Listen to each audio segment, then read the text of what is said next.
What's up, ladies and gentlemen? Welcome back to Hot Takes with Matt and Hot Sauce. It has been a minute. I was on a little bit of a break, but we are back at it, ready to get after it in 2026. Kalvin, how are you doing? What's new with you? And I'm blessed, man. And really just new year, same grind. Ready to just get back to it. Actually, not get back to it, just continue to stay on it. I'm in the gym, as you can see, stay in the gym. What we do, baby. And so I'm just ready for a big 2026. What about you, Matt? What you got planned for 26?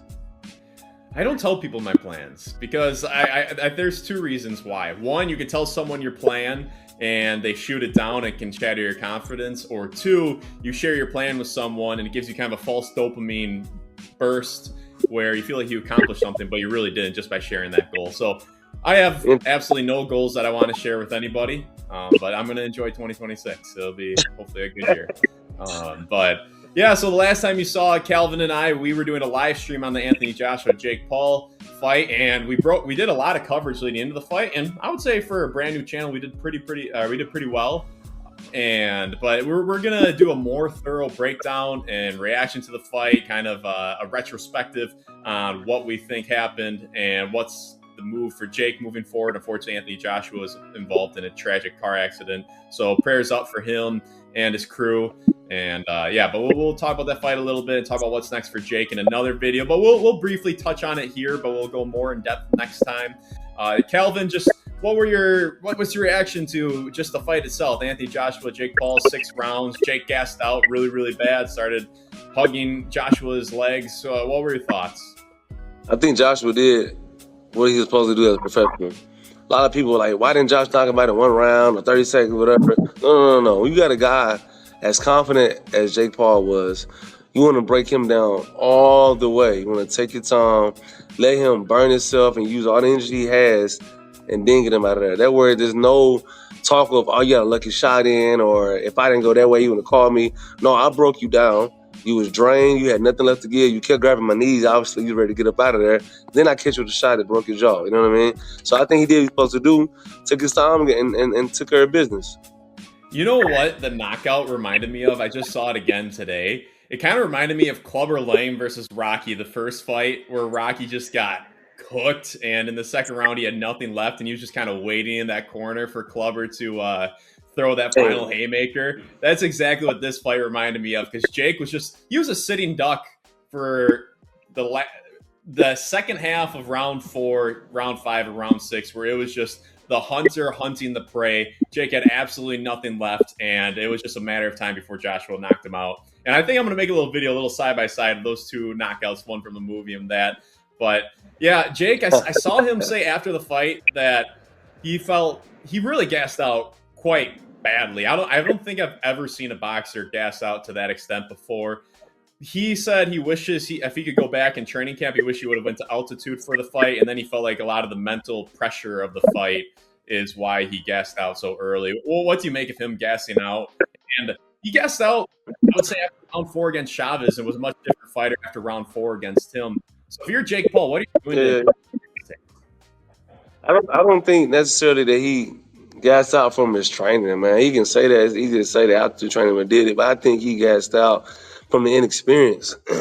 I think that he just didn't calculate the pressure of the event, and then also he was just a lot of people, they burn energy, Matt, when they're inexperienced by like just being nervous. You know what I mean? You get close to a guy that's strong, you can feel his presence, and you start panicking and do shallow breaths, and so that would drain you as well too. But I think that him just being inexperienced is really what gassed him out. But then when you do get tired, you don't sit in the corner and wait for the guy to finish the final blow. If you watch that last shot, Jay was kind of like, all right, do your thing, get it over like with. Rocky versus Clubber. You know what I mean? So, yeah, man. It's been like, I'm grabbing you, I'm grabbing your knees again, like I'm gonna headbutt you, I'm gonna do something. Then I sit there and take a big shot like that from Anthony Joshua. And now he's sipping smoothies and protein shakes for the next 2 months. Yeah. So and then I would say, what's next for him moving forward? I think he will continue to fight. Francis Ngannou is a guy who I think he might fight in the future. What do you think about that matchup? I think I think he said as a career, I don't think he should fight a heavyweight anymore. I I think agree. so what an experienced fighter would do, they would go back to their right weight class and use that experience for a positive. He can go like, hey, I did 6 rounds, one of the hardest hitting heavyweights currently. There's no way I'm getting stopped by a cruiserweight now. And use that experience to add more to his ego and actually make him a better fighter. If they're really thinking about continuing his career, is that you use that confidence, you find the small silver linings in that fight with Joshua. The things you did well, even though there were very few things, you just spin it and go like, hey, I move my feet pretty good. I work on this. I took a good shot a few times. The last shot got him out of there, but he didn't necessarily quit. You know what I mean? He didn't turn around and tell the referee I don't want to fight no more. He got put down and the fight was over with. So he got to use that confidence to go like, hey, I can give this a real good solid run at cruiserweight if I really lock in. And then, do you think Badou Jack is off the table now that he lost his belt? That's good. I think Badou Jack is off the table now. So it's all about what name brings in the biggest paydays for Jake Paul. You know what I mean? And he had 2 or 3 kind of like real boxing matches, but are kind of under the rug in my view. And nobody really knew that he fought those 3 fights. And so when he get into a fight, Jake Paul brings in a big revenue because of the big names, big promotion, big push. So since Badou Jack doesn't have his title anymore, I don't think it makes sense to really go for him. I think he should get some couple tune-up fights, get back into his right weight class at cruiserweight, and build up the parade again, man. What do you mean by under the rug? So those guys he fought, those 3 guys he fought right after he fought Tommy Fury. When I say under the rug, it wasn't like a big promotion, right? It wasn't like a big deal when he fought Mike Tyson, a big deal when he fought Joshua.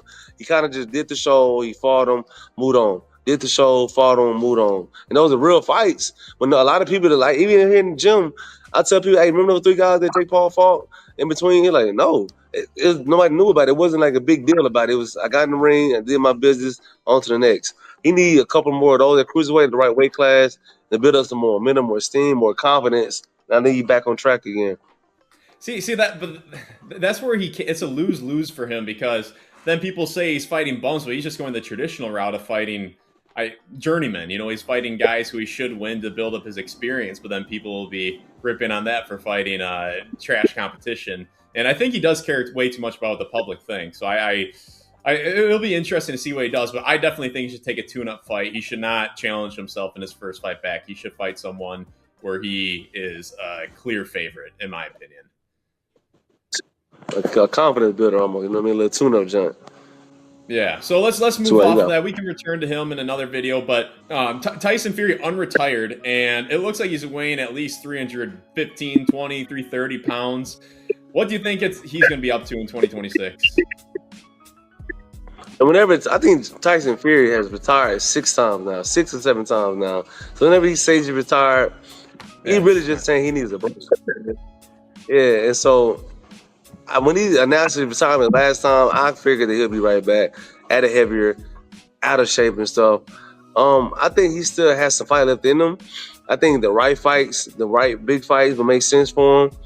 But it's just hard to count him out, man, because he's strong, he's huge, he's big, and he can take a punch. And I think he'll still have success at heavyweight, man. I think he still, even though he lost to Usyk twice, he has to get past that. Usyk right now is the best heavyweight in the division right now. So he has to get past that and get back to the guys who he can be. Yeah. And then, Anthony Joshua, Tyson Fury is supposed to be the big fight of 2026. Unfortunately, that tragic accident Joshua was in probably is going to... We'll see what happens moving forward with that. But a big topic right now that I see on X that's kind of controversial is Kamaru Usman, the UFC fighter, shared a private conversation on FaceTime with Anthony Joshua where it was being recorded kind of over his shoulder outside of AJ's view. I would assume AJ didn't know that was being recorded, and it ended up on Usman's YouTube channel. He claimed he didn't know it was recorded or that it was on the YouTube channel. He didn't know, but I think that's a really, really bad look that he did that it ended up out for the public. Like, it was a day or 2 after the accident. Just give me a reaction to that. I don't understand what Usman, if it's true, I don't understand what Usman gets from doing that. You know what I mean? I don't know if he try to break news that nobody else has heard, or maybe get the true facts or story behind what happened. And then for him to say he didn't know it was on his YouTube channel, like, come on, man. So I don't understand what Usman gains from doing something like that. Obviously, he had your trust to FaceTime you and talk to you about a serious situation going on in his life, and for it to be recorded. Why was somebody recording conversation anyway? You know what I mean? Why not something Totally that agree. you do, just kind of just in privacy of the four walls? I Yeah. just think that a lot of it is people will do anything for clicks, and you and me want to grow this channel, but we're not we're not going to be making fools of ourselves or being clowns in order to do that. And I think that's just a big part of it. Is he wanted to show people he had insight to Anthony Joshua, and yeah, I just think it's a terrible look for him. But Like, you're not gonna use your morale or lose your morals just because you want to be big on social media. You know, be the first person to drop the news. Like, that's something I wouldn't do. Something I don't think you would do, man. Like, your morals has to stand strong for something. You know what I mean? 100%. So, moving off of that, Deontay Wilder had a recent quote where he said that he's in his prime. What's your reaction to that? As a fighter, he's supposed to feel that way, man. He's supposed to feel like he's in his prime. Whenever you fight, if you ever think you're out of your prime, it's time for you to retire. So him saying that doesn't surprise me at all. Do I think that is true? No, but if he can believe in his mind and convince himself that it's true, and he does well, man, hats off to him. You know what I mean? But as a fighter, as an active fighter, he's supposed to feel like he's the best. He's supposed to feel like he's at his best. And like, it was like Tom Brady when he was 42 or whatever he was like, I feel better now than I did at 32. Well, of course you're supposed to feel like that because you're still playing. You know what I mean? So I don't think he sounds crazy for saying that. I think that he's saying what he's supposed to say if he's still going to compete at a high level in the sport. Yeah, it's just I agree. That is the right mentality for him to have. You can't have the mentality that I'm washed, I'm totally over the hill, especially heading into a fight with Usyk potentially. So he has to say that. I do agree, but I tell you what, I think I told you before in a previous episode, I think that's a super dangerous fight for Wilder's. And I don't want to get too sensationalized or make this a bigger thing than it is, but I think it's dangerous for his health. I mean, boxing is dangerous in general. Wilder's taking a ton of damage. And when he fought Zane and like Zane rolled under his punch and hit him with a counter, and then Wilder like turns around and looks at the ref like, well, what was that? Like, why did he do that? And like in the middle of the fight, all Zane did was counter him. And then he's like asking the ref about it. Yeah. He turns his back to Zane, and then Zane runs up and knocks him out after that. Like, to me, that's a telltale sign that he is no longer in his prime and that he might not be as sharp as he used to be mentally. Yeah, Like, I think he fired his old coach, Scott. I think he fired him, and I think he has a new coach now, a new trainer now. So maybe he feel like he has a new momentum, a new teaching or something underneath him to take him, or something he was missing in his training. So maybe that's what it was. I don't know, man. But you're right though, man. He got hit with that shot. He didn't know where the hell he was, man. He was concussed. He don't know what he was looking for. Some referee, man, which was a bad deal. But I still like that fight. I do too. Saying, I think it was called by calling Wilder out. It might be in America too. It might be in Vegas or LA, they say in either April or May, I think.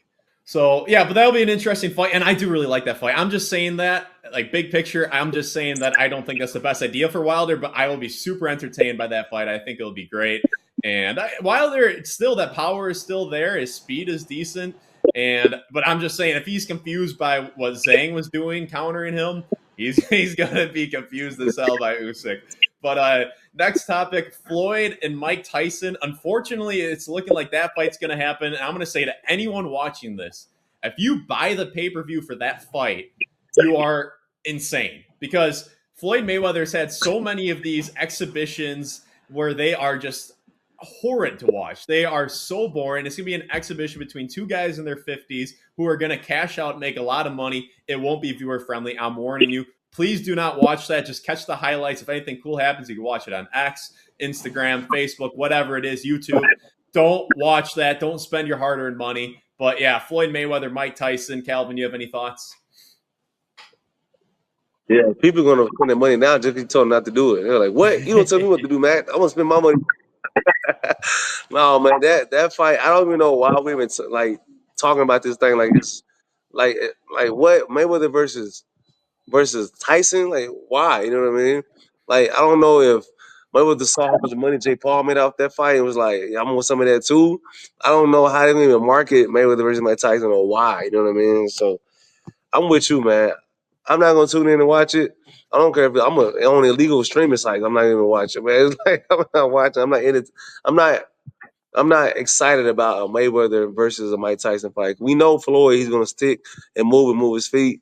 And Mike Tyson doesn't have the legs, as we saw against Jake Paul to go catch and walk somebody down. So like, what are we doing? You know what I mean? What are we doing? 100%. Yeah. If you're watching it by an illegal stream, you're still getting ripped off, even though you're not paying anything. It's ripping off your time. So, yeah, Yes, sir. Kalvin, I think this is a good stopping point. But to finish this episode off, and I told you I don't like sharing my plans, and you don't have to share your plans. But are you trying to get back in the ring as soon as possible? Yeah, for sure. ASAP no Rocky. And before we finish this, I'm gonna knock out. You tell me. I'm gonna knock out 50 of the push-ups that I owe you out of the 200 for our bet. Remember our bet we had?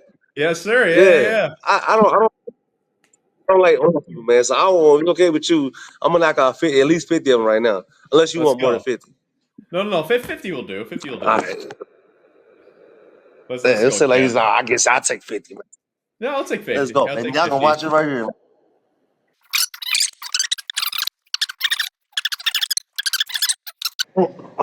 50. Keep the change, baby. That's That's nothing. 50 of them right nothing there. for you. That's nothing. It's easy money, man. How many push-ups in a row We'll did knock you out do? 50 every episode. The I'll max join you I've done next time. ever. Okay, that's what I'm see that. That's what I'm talking about. I was I hoping you think would say 50 is that, like my man. max. You I did. think 50 is my max, I would say. Actually, I I would say I think you do a don't know little how bit true more this than is. 50. I actually seen. I don't know how true this is, but if you can do 50 push-ups consecutive nonstop, you're stronger than the top 5% of people in the world, or something like that. You're in the I believe it. 5% of the strongest people in the world. There's also some Yeah. crazy stats about just like the bench press too, where it's like you go to the gym and you see all these guys putting up crazy numbers, but if you can bench like 185 for a certain amount of reps, or you can just get to 225 at all, like you are in elite company percentage wise. It's surprising how much the population it surprised you. So yeah, but that's a quality really good episode for our first one back. We will be back soon. Hot takes with Matt and Hot Sauce. Hop aboard the bandwagon. We will be consistent in 2026. We're ready to go. We got a little bit of a rhythm here, so we'll see you soon.